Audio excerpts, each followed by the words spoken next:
En cette année 2020, le centre Primo Levi a dû composer avec les restrictions sanitaires.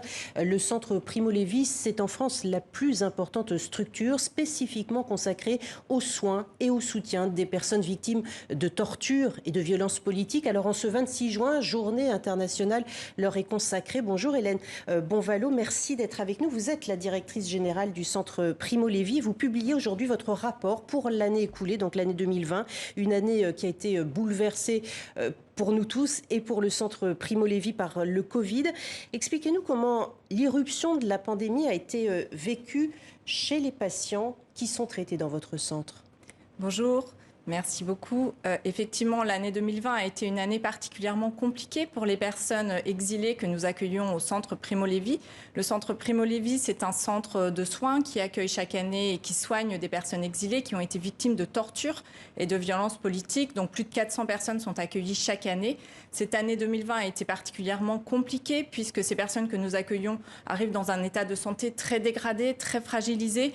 Elles ont été très angoissées par ce risque sanitaire avec une difficulté d'accès à l'information qui n'était pas nécessairement transmise en langue étrangère. Donc nous avons fait un gros travail d'information auprès de ces personnes-là. C'est aussi des personnes qui sont en situation de souffrance psychique accrue du fait des violences qu'elles ont subies.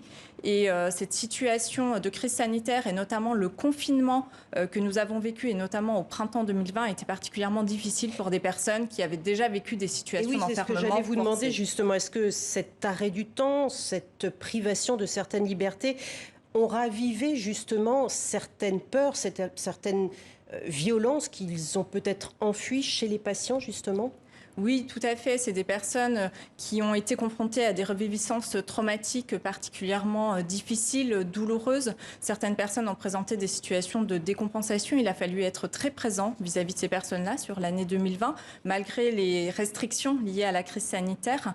Le dispositif de soins que nous proposons est vraiment basé sur le fait de maintenir le lien, de pouvoir rester en relation avec ces personnes-là, de leur donner une place de sujet, alors que c'est des personnes qui ont été niées dans leur personne même, dans leur être même, par la torture.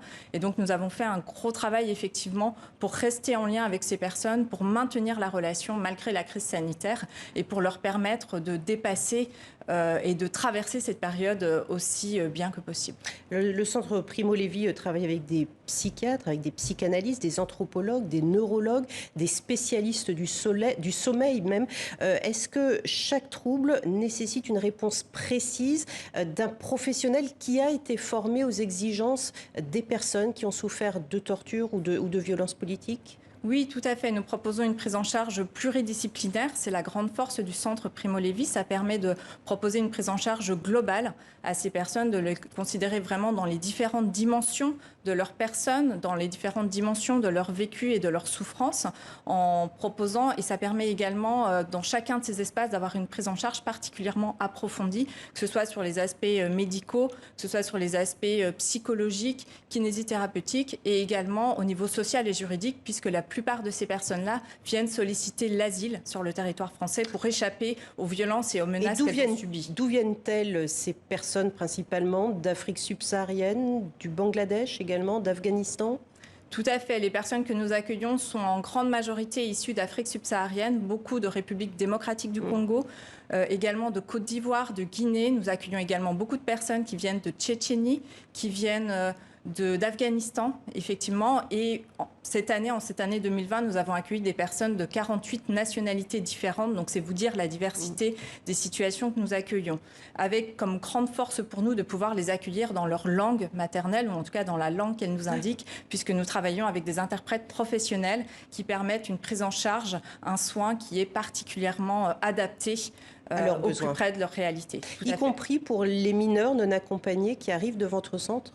Également. On ne doit pas les traiter de la même façon, j'imagine, que des adultes. Tout à fait. Nous avons une clinique des enfants au sein même du centre Primo Levi. Nous accueillons 20% de patients mineurs. Certains arrivent en famille, sont accompagnés de leurs proches. Certains sont isolés, sont effectivement des mineurs dits non accompagnés.